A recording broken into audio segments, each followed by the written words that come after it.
নমস্কার বন্ধুরা, সন্ধ্যার রান্নাঘরে আপনাদের স্বাগত। চলে এসেছি আবারও নতুন একটা রেসিপি নিয়ে। আজকের বানাবো একদম নতুন একটা রেসিপি। এই নাড়ুটা আপনারা কোনোদিন খাননি বা অথবা দেখেননি।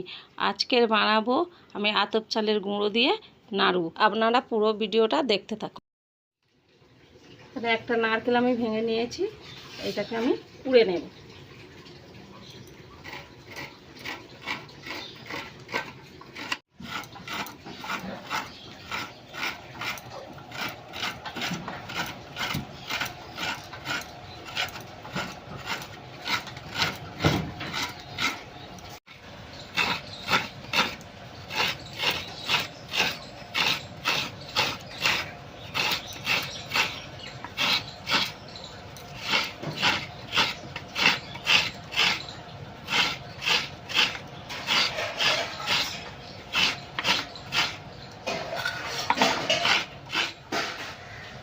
এখানে আমি 500 গ্রাম চাল গুঁড়ো নিয়েছি, এটাকে ভেজে নেব। কড়া বসিয়ে দিয়েছি।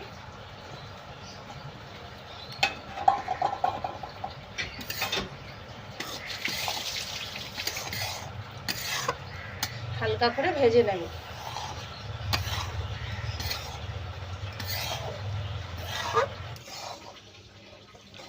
দেখুন আমার হালকা ভাজা হয়ে গেছে। আমি বেশি লাল করিনি, একদম হালকা, লালচেও হয়নি আর বেশি ভাজিও নি। বেশি ভাজলে চালটা একটু ডেলা ডেলা হয়ে যাবে। এরকম করে ভেজে নিতে হবে। আমি চালের গুঁড়োটা হয়ে গেছে, আমি লাগিয়ে নেব। আমি চালের গুঁড়োটা ঢেলে ওই কড়া বলছি, ওর মধ্যে আমি দুধটা ঢেলে নেব।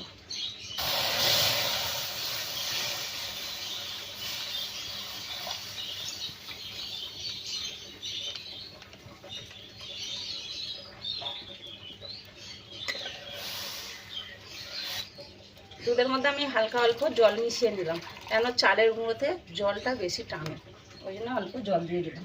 500 চালের গুঁড়োয় 500 দুধ, কম হবে। আপনারা জলও দিতে পারেন একটু, আবার দুধও দিতে পারেন। দুধটা আমার ফুটে গেছে। এবার আমি 4টে এলাচ ফাটিয়ে দিয়েছি, দেখতে পাচ্ছেন ছিঁড়ে ছিঁড়ে দিয়েছি। আমাদের দিয়ে দিলাম এলাচ। একটা নারকেল কুড়ো দিয়ে দিলাম।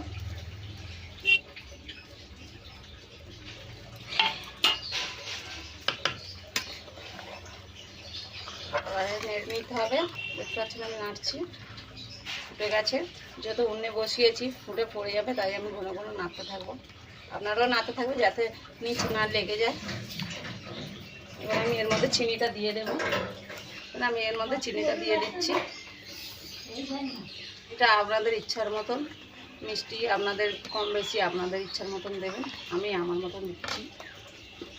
এর মধ্যে 1.5 বাটি চিনি দিই। আমি এটা ভালো করে ফুটিয়ে নেব। এলাচটা দিলাম। এলাচটা দিলে গন্ধটা খুব সুন্দর হবে, খেতে যখন খাবো খুব সুন্দর একটা গন্ধ ছাড়বে। দুধটা ফুটিয়ে আমি একটু কমিয়ে নেব। দেখছি একটু অবাক করে দুধটা ফুটছে, ফুটে ফুটে আমি একটু কমিয়ে নেব। যা আছে তার থেকে হাফ করে নেব। ঘন ঘন নাড়াচাড়া করতে হবে।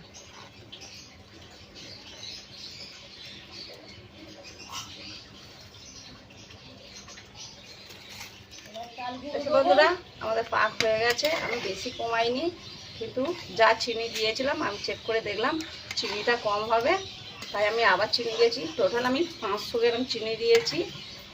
আপনারা বুঝে শুয়ে চিনি দেবেন। চিনির একটু পাক না ভালো হলে ওইটা চালের গুঁড়ো দিলে তখন কিন্তু নাড়ু হবে না। চিনির ভাগটা একটু বেশি দেবেন। দেখুন এবার আমি চালের গুঁড়ো, ভেজে রাখা চালের গুঁড়োটা দিয়ে দিচ্ছি। দিতে হবে, নাড়তে হবে, নাহলে ডেলা হয়ে যাবে।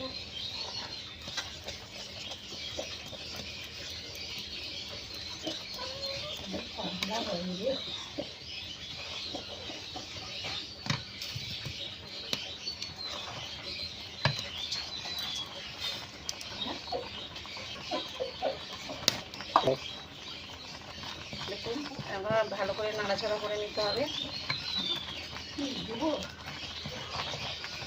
দেখো নাড়ো না।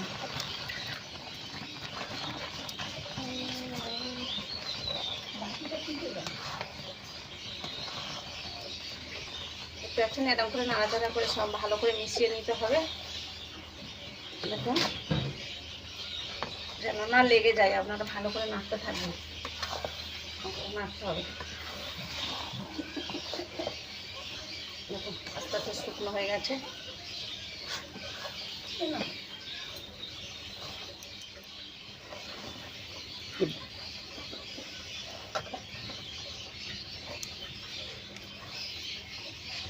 দেখুন আমি কিরকম করে নাড়ছি, দেখুন এইভাবে আপনারা নাড়তে থাকবেন যাতে তোলায় না লেগে যায়। আমি উনুনে করছি তো তাই জাল জ্বরে উঠছে, তাই গাগুলো লালচে হয়ে গেছে। আমি উনুন লিবি দিয়েছি, আমার এটা হয়ে গেছে। দেখুন কত সুন্দর হয়েছে, কিন্তু হাতে গরম লাগছে বলে আপনাদের ভালো করে দেখাতে পারছি না। আমি এখন এটা নামিয়ে নেব। দেখুন আমার পাক হয়ে গেছে, আমি নামিয়ে নিচ্ছি। আমি মুড়ি নিয়েছি, মুড়িগুলো গুঁড়ো করে নেব। এখন মুড়ির ছাতু করে নিচ্ছি। এখানে হয়ে গেছে, এবার আমি ঢেলে নেব। আরও একটু একভাবে করে নেবো একই রকম।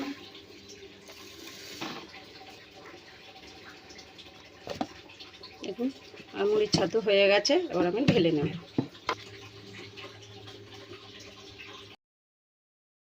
মিশ্রণটা আমরা নিয়ে নিচ্ছি, বেশি ঠান্ডা করা যাবে না, হালকা গরম গরম গোল গোল করে নিতে হবে।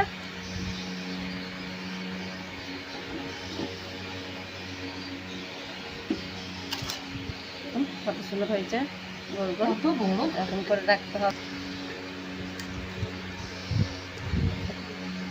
কত সুন্দর হয়েছে।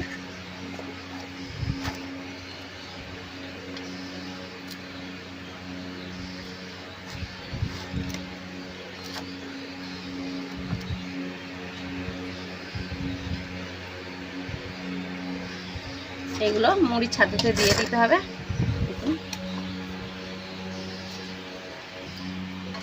যে মুড়িগুলো গুঁড়ো করে আমি ছাতু করলাম, সেই ছাতুর মধ্যে এগুলো দিয়ে দিব। এটা আমি অন্য জায়গায় ঢেলে নিচ্ছি, এই জায়গাটা বড় ছোট হয়ে গেছে।